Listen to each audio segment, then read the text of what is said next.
Setting up your LinkedIn account to generate the most traffic. In this section, we'll look over various tricks and tips for using your LinkedIn account to generate more traffic, regardless of your brand or business. Create a company page. I'm sure you're aware of how to use LinkedIn as an individual because, after all, that's what LinkedIn is most known for, establishing yourself as a professional. But have you created a company page for your brand or business? If not, you should consider doing that for a number of reasons. For starters, it allows people to learn more about your business. You can curate your content on here and centralize everything from sharing updates and other information. To drive people to your company page, just ask each of your employees or even followers of your brand, such as subscribers of your list, to connect with your company page from their own personal profile.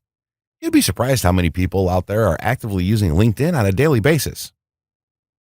Company pages can also feature job postings as well as other information about your products or services. As an additional bonus, company pages rank very well for branded organic searches. Optimize your profile page. For starters, you should make sure you have a good profile picture, a complete summary that introduces yourself or your company, and a concise history of achievements and experiences. Don't overlook the importance of these fundamentals within your profile page. Here's just a few ways to optimize your profile. Write a summary that clearly explains what you do or what you'd like to do. Make it easy for people to contact you via email or LinkedIn. Be honest, be specific, and use numbers when possible. Read your profile out loud and look out for typos. Now that you're familiar with the optimization of your profile page, let's discuss how you're going to drive traffic.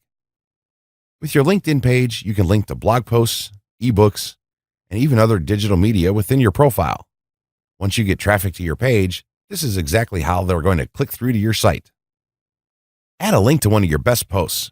Keep in mind that people who end up here are likely learning about you and your company for the first time. Share content that will inspire them to click through and read. Your media will appear in your summary, which is one of the first things people see when viewing your profile. It's really important to add media in the summary section. LinkedIn might ask you to add publications or projects. You can create external links with those features, but they appear at the bottom of your profile. Stick to the summary for maximum exposure. Focus on your summary. Nowhere should your profile be more differentiated than in the summary section of your LinkedIn profile. This is your opportunity to describe yourself in the context that you want to use the network. For instance, a person conducting an open job search might explicitly write that in the summary, or a person seeking to establish thought leadership within their field might highlight their accomplishments and how they demonstrate their expertise. Louise Fletcher of Blue Sky describes her ideal template for this section as 5 paragraphs, while Laura Smith-Prawl of Job Hunt suggests focusing on the readability of this section above everything else. The summary communicates everything, really. It's the first substantive thing that people will read on your profile and should communicate while you're using the network, or in the case of incognito job searches, intimate as such. Customize your URL.